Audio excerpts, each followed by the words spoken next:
everybody. Welcome back to the press. This is our second show of two this week. We're going to talk about the Players' Championship a little bit more in depth.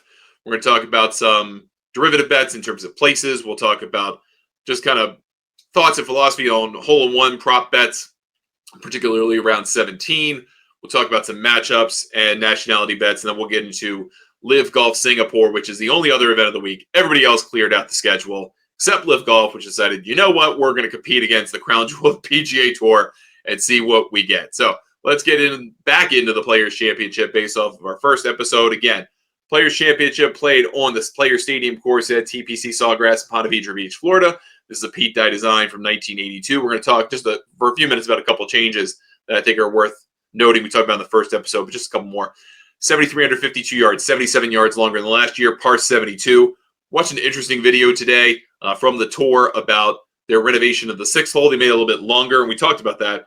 But what they also did was restored the look of the overhanging tree that Pete Dye put in place when the golf course was originally developed. It was designed to kind of get in a player's head as a tree you were almost certainly never going to hit, but one that you could conceptually hit as a professional golfer. Over the years, that tree grew, and it grew to the point where the guy who actually redid this work, Davis Love III, went to Commissioner Tim Fincham and said, hey, you need to take this thing down. They did in 2014. Kind of destroyed the myth of the hole a little bit because that was the obstacle. That was really it. I mean, the mounding there around the green is kind of tricky, but in terms of tee shot, second shot, there was really nothing left. So they took a tree from about 100 yards away, unrooted it, put it in a big root ball, rolled it down on these. It's a fascinating video. Put it back in place. It's a fuller tree. It is definitely in the way. It is definitely in the players' heads. I would have no doubt about it. It's going to be really interesting to see what happens on the sixth hole. It is once again a difficult hole just because of that tee shot. $25 million purse, $4.5 million to the winner, 750 FedEx Cup points to the champion. And just as a reminder of our top 10 for our model, which is available for our members at golfnewsnet.com. We'll get back to that in a second. Again, betting odds to win, just so we establish who the favorites are. Scotty Scheffler, 11-2, looking for a three-peat. We never had a two-peat, never had a repeat champion in this tournament until last year. Kind of hard to imagine there's going to be a three-peat, given that Scheffler still kind of seemingly playing his way into it, but is playing good golf. And I think we should underscore that. He is playing good golf. I just think he's unbettable. McIlroy 10-1. Morikawa, a lot of people love it, 16-1. Ludwig, 18-1, past champion. Justin Thomas is 20-1. Then you start kind of getting into some guys that, I mean, you get the world number 2 at 28-1. Obviously, he's playing his best golf at the moment. Still figuring out things after that injury. Decky, 30-1. Some other guys that a lot of people are on: Wyndham Clark, Daniel Berger, Sepp Straka, Shane Lowry, Jason Day, even a popular pick this week. So then compare that to the model top 10, which we went over in our first show, available free to our members at golfnewsnet.com. And here, full list available to our members at golfnewsnet.com. Scheffler, Schauffele, McIlroy, 1, 2, and 3. Not surprising. Hideki, number 4. Ludwig, 5. Colin Morikawa, 6. Tommy Fleetwood, who never wins in America, 7. Shane Lowry, 8. Russ Henley, 9. Patrick Cantlay, 10. So with all that in mind, what else can we talk about this week? We talked about odds to win, which is obviously my favorite kind of bet to make when watching a golf tournament. Whether I love doing a pre-flop, love doing a pre-tournament, do it sometimes on a Saturday or a Sunday. Credit to the guy who had Joe Highsmith a couple weeks ago, I believe, at the cut, bet him 1,000-1. I don't know what the number was that the currency he put down on it, but that's not something I would think about. So kudos to that guy for figuring it out. But I do want to look at some matchups here. We don't typically talk about matchups on this show. I don't tend to favor looking at matchups. I just think for the number of days you are locking up the money, in my case, I do 4-day matchups. I don't do single round matchups. I don't like that. I know there are folks who do. Keith Stewart, who does Read the Line, loves daily matchup plays, and he can kind of parlay those over to kind of get decent numbers. If you can go win 4 rounds in a row, then you're going to make a decent amount of cash compared to a 5 or a 10 bet, even way better than a 20 bet. And you're going to get somewhere close to a live number for a leader on a tournament winning bet. So I understand the philosophy. It's just not for me. But I do have some matchup plays this week that I do like just based on my ranking system. I like Hideki Matsuyama to even money against Russell Henley. These are all 3 over at DraftKings right now. You can probably find other numbers and matchups elsewhere, but these are the ones I'm harping on. I think Henley's going to be gassed after having won at API. Matsuyama's been in the top 6 here the last 2 years. He shot a 63 here in 2020 with all the crap that was going on around COVID, he likes this golf course. You cannot convince me otherwise. I'm going to play him. Nick Taylor minus 105 against Davis Thompson. I know he's a variable player. Lots of weird things happen with him. It's either all good or all terrible, but I tend to believe he's going to have a good week this week. And I tend to like his chances better than Davis Thompson. No offense to him. Just doesn't do it for me. And then the last one I'll bring up is Minwoo Lee plus 110. Nice positive plus number for him against Denny McCarthy. And the reason I said that in our last episode is McCarthy just struggles off the team with driver. It's hard for him to get in place in this. He is playing good golf, but I don't think he's playing so much better golf that Minwoo should get a plus price. So this is more of a principal play than I think he's, Minwoo Lee so much better than Denny McCarthy kind of play. I think they have strengths and weaknesses. I think this is a misprice. I like Minwoo Lee on the misprice. Let's talk a little bit about some place bets this week. Again, based on guys we talked about in the first episode of the week. Top 20s all. I think you can get decent prices on these guys. Top 10s don't feel like it's worth it to me. I think it's win or 20. Some places are going to offer you a 40, but I would go win or 20 because of the variability of this golf course, because you either have it or you don't. And if you look at 4 or 5 year windows of guys who have won here, and look at even Scotty Scheffler, like win, miscut, something else. Rory McIlroy, similar way, like win, miscut, decent, T11. It is hard to be good here year after year. So why put yourself through the blender of trying to get a 5 or a 10 in there when you know top 20 is a really good week, and if you're a great player, there's a decent chance you miss the cut just as much as it is that you win. So why wouldn't you just kind of meet somewhere in the middle? It's not quite the middle, top 65 in ties, but at least you get some positive money, you get some plus money on a top 20 finish. So that, with that said, Alex Straka, I have him in a win bet, but plus 210 is a nice little hedge.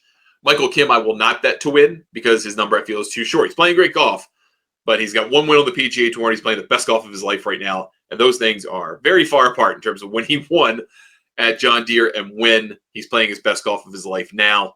85 to 1 is too short for me, but plus 250 on a top 20. All right, I can get behind that. Jason Day, top 20, plus 240. I don't think I'm going to bet him to win pre-flop. I'm 95% certain I'm not going to do that. However, reuniting with Colin Swatton, playing good at Bay Hill. He's done it here in the past, albeit in May, in a much more difficult, different setup. I like what he's got here. He played well at Torrey Pines, another tough golf course with deep rough, 4-inch rough this week. I think this is a worthwhile play at plus 240. And then Carl Phillips, we talked about him in the first episode of the week as a potential long shot play. I think this is a smarter play to look at him at a top 20. He's got the game to be able to do well here. First-time players don't do well here historically. It is very hard to do well here your first time. It's just a weird course to learn and figure out. But I think he's a talented enough player that he can get into the top 20 here at a nice price of plus 550. So I'm going to be on him for that top 20 bet. And then let's talk about a couple props here. There are going to be a lot of prop bets here this week. Not for me, but you're going to see a lot on the board. Depending on the book, you're going to see stuff where there'll be an ace on 17. The last 5 or 6 years, I'll even go back a decade. They have made it a little bit easier to make holes in one. And these guys are so good, and they haven't had a super windy tournament. And I don't think they're expecting one here this week. The conditions are going to be fairly soft. I think there is room for a hole in one. I just hate betting hole in one bets, whether there's going to be one or not, whether a certain player is going to do it or not. I think that's a foolish bet. If you did want to bet that there would be one, I would probably play the yes. You're still going to get a plus price, but I think that's kind of a fool's errand. I do like winning margin bets, and we haven't talked about it much on this show. We have in prior years. We talked a lot about winning margin numbers, and we tend to do really well on those. I tend to look at 2 numbers, and I try to pick 1 or 2, and depends on the tournament. Some tournaments have a rich history of playoffs, right? Or close finishes, and then you kind of look at 1 in the playoff. I like to look at either 1 and 2 or 1 in the playoff.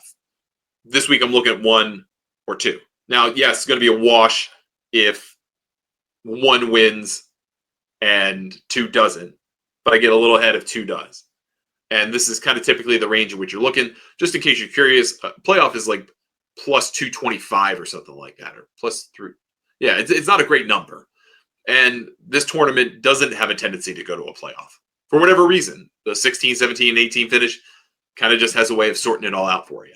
So I think 1 or 2 is interesting. If you just wanted to play the 2, that would be fine, or just play the 1, that would be fine. This isn't quite arbitrage. You can't come out ahead, but you could come out a little ahead if 2 wins. You could come out not a loser if 1 wins. It's worth it for me. I like it. I just enjoy it, but I'm making the argument for either bet. Top South American player is kind of interesting to me. It's a group of like 7 guys. Johnny Vegas is the favorite. And there's a bunch of other players in this, but I like Nico Echeverria at plus 240 here. Just playing the best golf kind of the group, really, in my view. And I think the SEC connection kind of helps a little bit, maybe some more experience here. Top Asian player, I think, is also worth a look. Again, relatively small group of guys. 6 guys, I think it is, in the group. But you give me a Hideki Matsuyama plus 280, and you're playing against a Benon, and a Siwoo Kim, and a Sun Jae.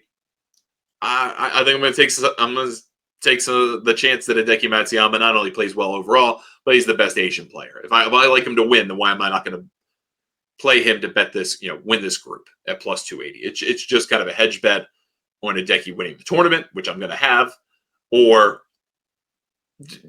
maybe some positive extra money if he does wind up winning and he's the best Asian player. So I think that's worth a look there. And you can try to correlate those if you'd like. You want to try and correlate this specific bet at plus 280 against him to win, which is 30-1. You could try to do that if you really want to get interested in hedging about that kind of thing. I'm not that scientific about it, but if you want to get interested in such a thing, that may be worth a thought as well. And then let's just turn our attention for a few minutes to LIV Golf Singapore. 3rd year for this event. It's one of the few events on the schedule that's been a part of the LIV Golf schedule each of the years of the LIV Golf League. You've had 2 different winners of this tournament, and they had a champions dinner apparently last night, which I think is hilarious and kind of cute in a weird way.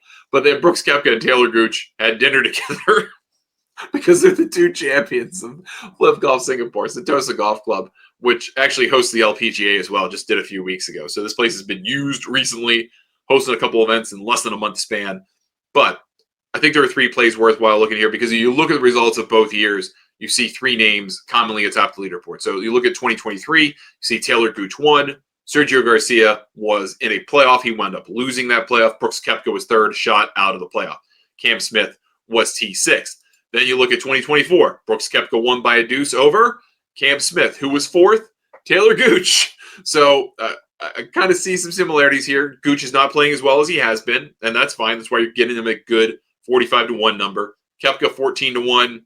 Didn't seem to be all that enthused about the dinner, but he did the dinner. And then Cam Smith at 18-1.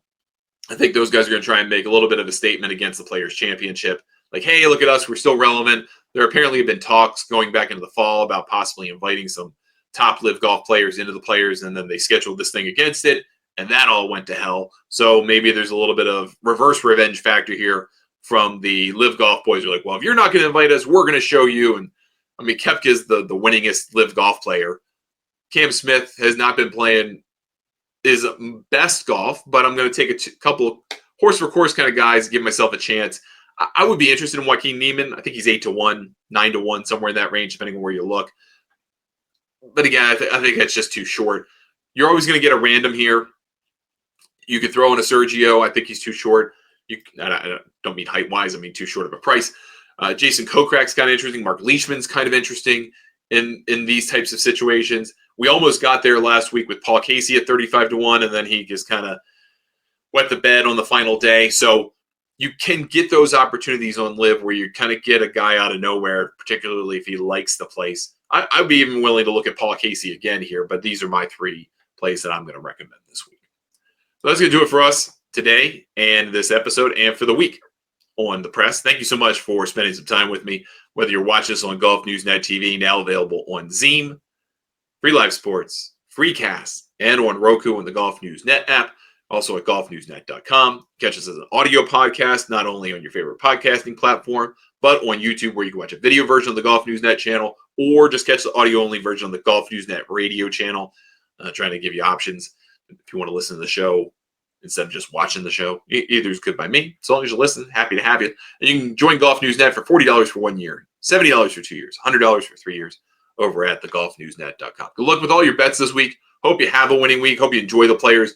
And we'll be back next week with a full slate of shows for you here on The Press.